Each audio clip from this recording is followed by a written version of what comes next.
ব্রাজিলে আল্লাহর গজব নেমে এসেছে, যা দেখে ব্রাজিলিয়ানরা হতবাক।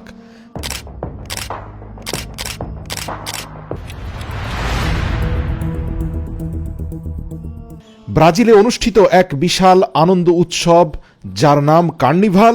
সেই কার্নিভালে তারা আল্লাহর নবীকে প্রকাশ্য দিবালোকে অপমান এবং শয়তানের পূজা করেছে।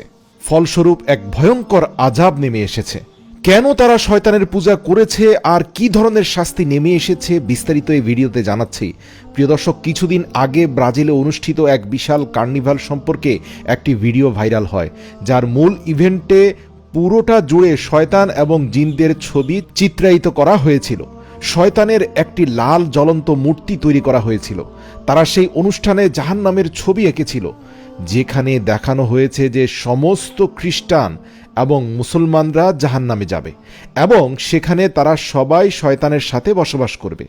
এমনকি যীশু খ্রিস্টও সেখানে থাকবেন এবং সেখানে বেহেশত বা জান্নাতের কোনো ধারণাই নেই।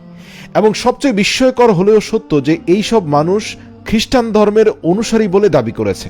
প্রশ্ন হচ্ছে, কোন জিনিস তাদেরকে তাদের নিজ ধর্ম বিশ্বাসকে এভাবে অপমান করতে প্ররোচিত করেছে? কেন তারা এতদিন যাকে অনুসরণ করেছে সেই ঈসা আলাইহিসসালাম তার বিরুদ্ধে চলে গেল?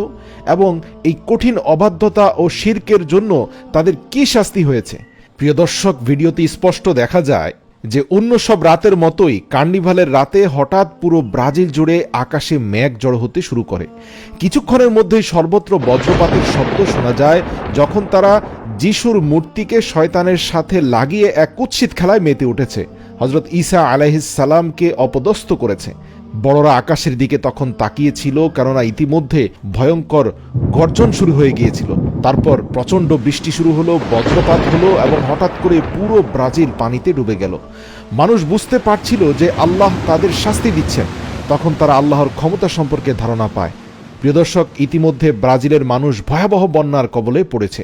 তবে এখানেই শেষ নয়। ব্রাজিলের মধ্যবর্তী এলাকায় যীশু খ্রিস্টের একটি বিশাল মূর্তি রয়েছে। সেই মূর্তিটির কি হয়েছিল? মূর্তিটি তখনও ব্রাজিলের কেন্দ্রবিন্দুতে স্থির অবস্থায় দাঁড়িয়েছিল। লোকেরা সেই মূর্তির দিকে তাকিয়ে মনে মনে প্রার্থনা করছিল যে এই মুহূর্তে এই মূর্তি তাদেরকে বাঁচাতে পারবে, কেননা ইতিমধ্যে যীশু খ্রিস্টের সাথে তারা যে আচরণ করেছে কার্নিভালের নামে, এ থেকে রক্ষা পেতে তাদেরকে এই মূর্তির সামনে প্রার্থনা করতে হবে। কিন্তু তখনই হঠাৎ একটি শক্তিশালী বজ্রপাত এসে মূর্তিটিকে আঘাত করে। এখানে বিশেষভাবে লক্ষণীয় বিষয় হলো যে মূর্তিটির উপর যখন বজ্রপাত আঘাত এনেছিল, তখন আকাশে কোনো মেঘও ছিল না। তাহলে কোথা থেকে বজ্রপাত হলো? এই আলো কোথা থেকে এসেছে? প্রিয় মুসলিম ভাই ও বোনেরা, আল্লাহ এই মহাবিশ্ব সৃষ্টি করেছেন মাত্র 6 দিনে। বজ্রপাত নিক্ষেপ তার জন্য কোনো ব্যাপারই নয়।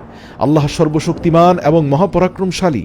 একজন মুসলিম হিসাবে, একজন ইমানদার হিসাবে আমরা দৃঢ়ভাবে এই সাক্ষ্য দেই যে আল্লাহ ছাড়া কোনো মাবুদ নেই এবং মুহাম্মদ সাল্লাল্লাহু আলাইহি সাল্লাম আল্লাহর বান্দা ও রাসূল।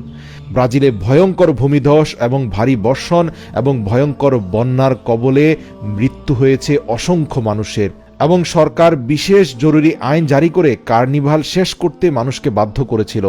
প্রশ্ন হচ্ছে, কার্নিভালে যেই শয়তানের পূজা করা হয়েছে, সেই শয়তান কি তাদেরকে মুসিবতের সময় এসে উদ্ধার করতে পেরেছে? পুরো সম্প্রদায় বন্যায় মারাত্মকভাবে ক্ষতিগ্রস্ত হয়েছে।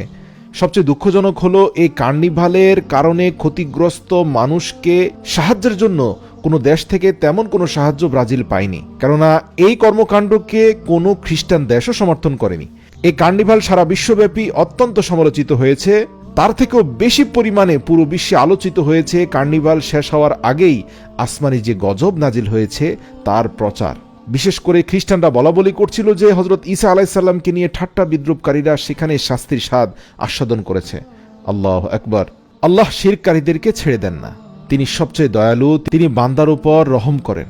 যেমনটি আমরা কোরআনেও দেখেছি, যখন পাহাড় এবং সাগর মানুষ সম্পর্কে আল্লাহর কাছে অভিযোগ করছিল এবং তাদের পাপ ও সীমালঙ্ঘনের কারণে তাদের ধ্বংস করতে চেয়েছিল, তখন আল্লাহ উত্তরে বলেছিলেন, আমি আমার বান্দার তওবার জন্য অপেক্ষা করছি, হয়তো তারা ক্ষমা চাইবে। সুবহানাল্লাহ। দর্শক, ইতিহাসে এমন অনেক উদাহরণ রয়েছে যারা সীমালঙ্ঘন করেছিল তাদের সবচেয়ে খারাপ পরিণতির মুখোমুখি হতে হয়েছিল। যেমন আদ জাতির লোকেরা, এরা একটি প্রাচীন আরব উপজাতি যারা পাহাড় কেটে কেটে বড় বড় বাসস্থান তৈরি করত।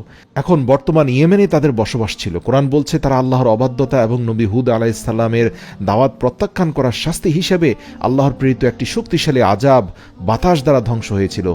একইভাবে সামুদ জাতির লোকেরাও হযরত সালেহ আলাইহিসসালামকে প্রত্যাখ্যান করার কারণে এবং উটনীকে হত্যা করার কারণে ভয়ঙ্কর এক ভূমিধস এসেছিল। লূত আলাইহিসসালামের কাওম সাদমকে আল্লাহ তাআলা ইতিহাসের সবচেয়ে ভয়ঙ্কর আযাব তথা অ্যাসিড বৃষ্টি দিয়ে ধ্বংস করে দিয়েছিলেন।